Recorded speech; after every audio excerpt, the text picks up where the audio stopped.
دا روښانه ده چې مواصلاتي لارې د یو هېواد اقتصادي ودې، پرمختګ او نسلېدو اساسي جز تشکیلوي. د تېرو لسیزو جګړو، ناامنۍ او فساد له امله د ګران هېواد ترانسپورټي زیربنا نه یوازې ده چې لازمه پراختیا نه ده کړې، بلکې د ترانسپورټ په برخه کې شته زیربنا هم ټیټ کیفیت له امله تخریب شوي دي.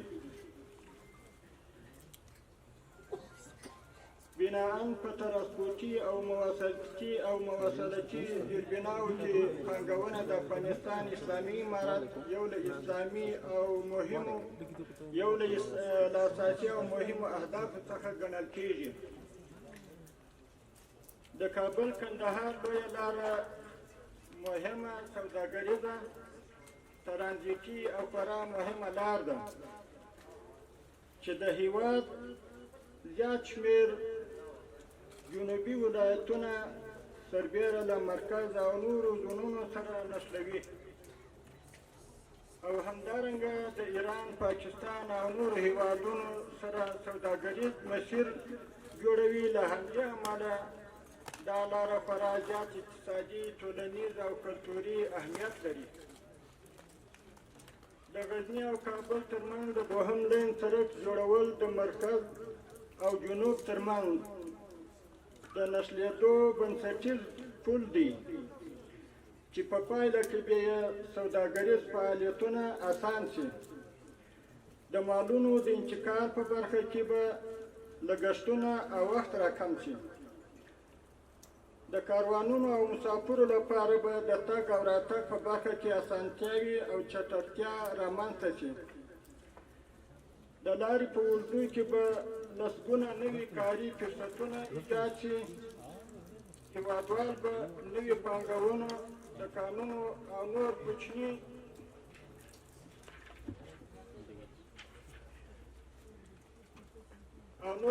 او متوسط فعالیتونه پیل کړي، او په ټوله کې به یاده لاره د کابل او غزني ولایتونو ترمنځ سوداګریز تړاو غښتلی کړي.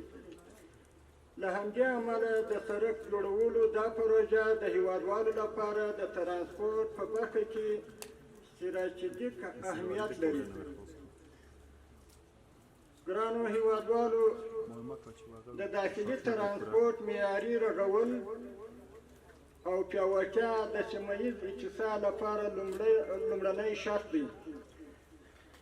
داخلي لوی لارې او سړکونه له یوې خوا د هېواد ولایتونه یو له بل سره نښلوي، او له بلې خوا همدا سړکونه د سیمې د هېوادونو سره د سیمه ییز اتصال، ترانسپورټي اتصال په برخه کې تر ټولو اساسي رول لوبوي. د افغانستان اسلامي امارت د ترانسپورټي زیربناو د رغولو او پراخولو په برخه کې کلک هوډ لري، او په دې برخه کې تاسو وینئ چې په مسلسل توګه عملي ګامونه اخیستل کېږي. له ګرانو هېوادوالو څخه هیله کوم چې د دغه ملي پروژې د بریالیتوب لپاره د لارې په اوږدو کې د هر ډول موانعو د لرې کولو په برخه کې له موږ سره مرسته وکړي، او زغم ولري تر څو دا مهم سړک معیاري او ژر ګټې اخیستنې ته وسپارل شي.